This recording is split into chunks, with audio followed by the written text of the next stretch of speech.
Živja, danes vam bom povedala nekaj več o mojemu Instagramu.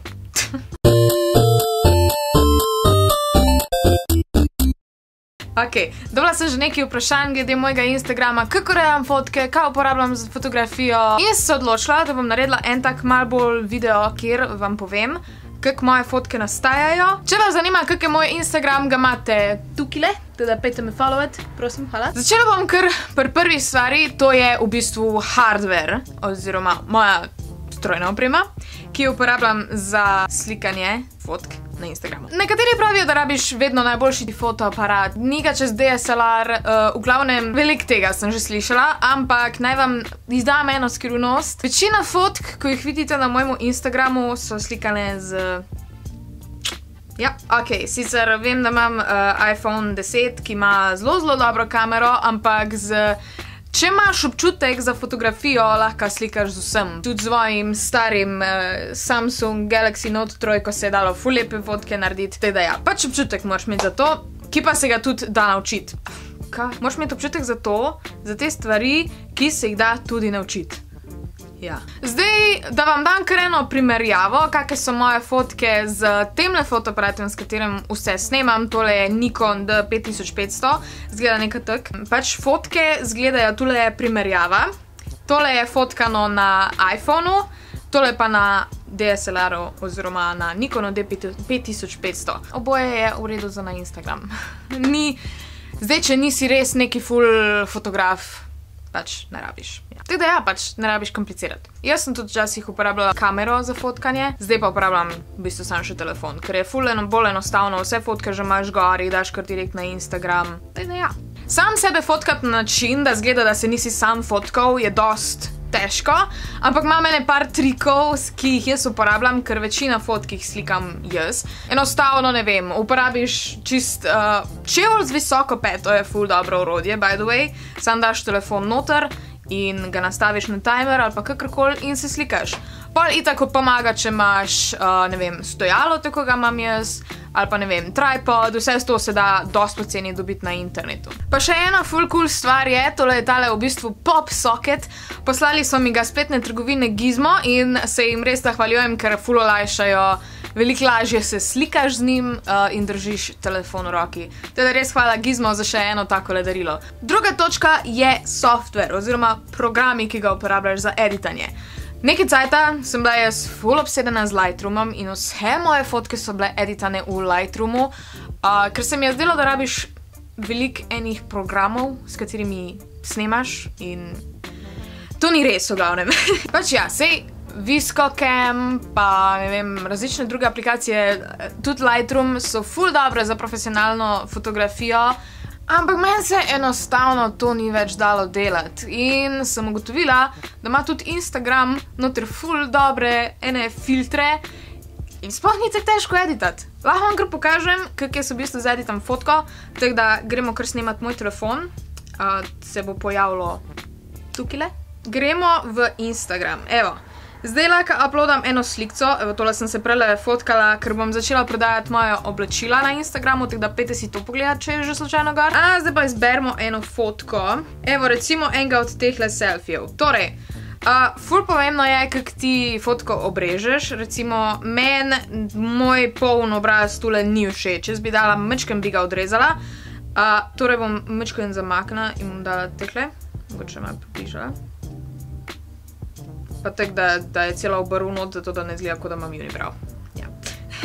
Evo, takle. In smo pri filtrih. Jaz uporabim filter Aiden, najboljši mi je tak malo bolj topu, pa res naredi lep odtenek kože po moje. Zdaj jaz ponavadi dam kontrast mičken na višje. Takle nekje. Jaz v bistvu vse delam bolj po občutku in pa gledam na temo, koliko mi paše noter, tako da nimam nobenega nekega recepta za to. Pa grem pod highlightse, ker kakor vemo, highlighter je najbolj pomembna stvar na svetu. Sicer zdaj na tele fotki nimam glih neki, ampak če daš highlightse bolj nadol, lahko vidite tam na nosu, se vedno bolj vidi moj mičken tegale highlightka. Evo. Zdaj bom pa dodala zraven še, v bistvu shadow se bom dala mičken na nižje. zato da naredi fotko mičkem bolj temno, ker so mi take trenutno malo bolj všeč, da v bistvu to, kar je v spredju, pride dosti do izraza, tisto, kar je pa v zadnji, pa pač ni pomembno. Tako da ja. Takle, zdaj bom edino še mičkeno osvetlila, zato ker mi je čist učko neki, ja. Evo. In to je v bistvu to, kako jaz editam in pol dam next in fotko objavim, ampak o tem mičkem kasneje. Ker prvo vam moram povedati, da pač vsaj meni je pomembno, kako moja tema na Instagramu zgleda. Zdaj, vedno manj se sekiram glede tega, včasih sem se full bolj. Kakorkoli takle zgleda trenutno moj Instagram in kakor lahko vidite, moja trenutna tema je bolj tak, načeloma sam, da so ene mičkem bolj tople barve, čeprav na tejle fotki ni glih. V glavnem, na eni ni face, na drugi je faca, na drugi ni face. V glavnem, tek ena taka, a veš, da nisi dost, da nisi tok samo všečen in da ni preveč selfijev v glavnem, ker pač selfiji, ja, se so cool, ampak včasih zna biti preveč. Tako da ja, previdno s tem. To je zdaj moja stvar. Zdaj lahko, ne vem, videla sem, da recimo Tjaša Del ima ful dobro temo, ker ima, evo, tule lahko vidite, tule en selfie in pol je, ne vem, neki random in pa pokrajina in meni je njena tema full amazing. Pol, kiro mi je še itak full všeč, inspiracija mi je itak, kakor vedno, Žaklina. Za umret, oh my god. Pa tudi, ne vem, jaz tak v vsakem videu omenim Žaklino. V glavnem, ja, ful enih takih profilov, kakorkoli, evo, pač najte si inspiracijo na Instagramu, to ful priporočam, jaz to kar naprej iščem.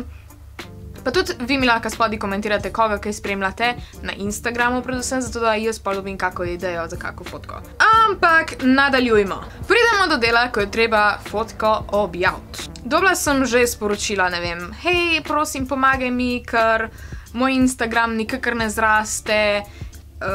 In pol sem pogledala profil in je bil prazen. Glavna točka, kako dobiti followerje, je, da pač ti objavljaš, ker zakaj bi nekdo sledil profilu, ki je prazen? Prvi in najpomembnejši za svet je itak, da objavljaš. Ok, zdaj objavljaš, ampak to nažalost ni to. Instagram ima polno enih svojih algoritmov, ki jih v bistvu nikoli ne bomo pogruntali. Mislimo, da smo že mičkem bližje, da že mičkem vemo, kaj Instagram misli pa to, ampak resnica je, da je vedno bolj kot ne trial and error in pa vidiš. Ampak pomembni so opisi. Zdaj, večina vam bo rekla, da so hashtagi bedni in da jih ne uporabljati, ker so tacky. Ampak jaz pač priporočam, da vsaj par hashtagov vržete not, zato da dobite vsaj neki novih ljudi na svoj profil. Zdaj, jaz osebno hashtagov ne pregledujem, ampak previdno s hashtagi. Zdaj naj bi bilo tak, da naj bi bilo 5 hashtagov najboljš za objaviti, da ene 5 najbolj takih overall tvoji fotki daš gor in da ne nabijaš preveč nekih random hashtagov, da pač na fotko svoje mačke ne daš hashtaga coffee. V glavnem pač nekrat naj bo v temi, ker še vedno te lahko Instagram opazi kot spamerja in to ni fajn. Pa tudi opis je priporočljiv tak, da followerja oziroma tistega, ko vidi to fotko, spodbudi komentarju in na interakciji s tvojo sliko. Pač se tudi jaz tega ne delam vedno, ampak potrudim se, da je vsaj neki, da vas engagea v fotko. Pa zdaj še na konc nekaj hitrih nasvetov. Prvi je objavljaj storije. Mogoče logično, ampak ljudje z storiji ne pozabijo na tebe, zato ker tudi če ti ne objavljaš, lahko daš ti na story en tak malo bolj hiter nek video ali pa neko slikco. Niti ne zahtevaš lajkov od osebe, sam gre se za oglede. Če folk na časovnici zgreši vašo fotko, je lahko še vedno zasledi med storiji in pa gre na vaš profil in jo gre lajkat. To jaz kar naprej uporabljam in verjetno so že mečken tečna s takilemi slikcami. Ponavadi prinesejo še tistih 5 lajkov več. No. Drugi nasvet, odgovarjaj na komentarje. Jaz odgovarjam na vse komentarje, kakor so na novejših fotkah. Zdaj, če komentirate na eno full prastaro fotko, pa da jaz to zgrešim, ne odgovorim. Če pa vidim komentar, pa definitivno odpišem. Zakaj? To, ker Instagram ve, da si ti aktiven in da je tvoja fotka med popularnimi in da se nekaj dogaja na njej. Tudi lajki, komentarji, več ko jih je, boljš je. Tako da kakršenkoli komentar, tudi če je tvoj, ga bo Instagram zaznal, da je fotka aktivna. Zdaj ne pod svojo fotko naspamat 15 komentarjev, ampak pač samo odgovarjajte v glavnem. Tretji nasvet, označuj znamke. Zdaj, Jaz ful označujem, ne vem, ličila.si ali pa ne vem, Makeup Revolution Slovenija ali pa Lush Slovenija. V glavnem, izdelke od firm, ki jih uporabljam, označim v fotkah. Pa ne glih zaradi tega, ne vem, da bi mi oni kaj poslali ali pa kaj takega, ampak fotka se pol pojavi na njihovem profilu in pol ljudje, ki spremljajo njih, to fotko vidijo. In to je ful cool. In še četrti nasvet, zadnji nasvet, niša. To verjetno večkrat slišite, če se zanimate za te stvari, ampak na nek način je pomembno, da ti objavljaš skozi v eni svoji temi. Zdaj, če si youtuber, mogoče ti je malo lahko spregledamo to, lahko fotkaš svoje življenje, zato ker imaš v bistvu YouTube kanal v svojem življenju. Če pa te zanima make-up, lahko pa ne vem, objavljaš sam fotke make-upa in bojo na tvoj profil prišli ljudje, ki jih zanima make-up. In recimo, če ljudje, ki jih zanima make-up, vidijo na tvojem profilu neki random, kavo, pa hrano, pa ne vem kaj, jih obviously ne boš zanimal. Ali pa recimo, če fotkaš motorje, avte, pač bo prišel na tvoj profil tak folk in ko boš dal ti gor neke obleke, jih pač ne boš več zanimal. Logika? Jasno? Cool. Zdaj, to je bilo nekaj par mojih hitrih nasvetov za Instagram, ki jih jaz uporabljam in so zaenkrat delovali. Prišli smo do 10.000 followerjev na Instagramu in pa tudi na YouTubeu itak, kar je še vedno neverjetno. Hvala vam čisto vsem. Če vam je bil tale video všeč, podajte en like, subscribite se na moj kanal, komentirajte kaj. Odgovori tedna so nekje tukaj okoli. Hvala vam vsem. Vprašanje tedna pa je, kakor sem že prej rekla, spodaj mi napišite, koga vi kaj spremljate na Instagramu, kdo ima res ful dobre fotke. Ja, mislim, da je to. Fajn se imejte, se vidimo naslednjič. Čau!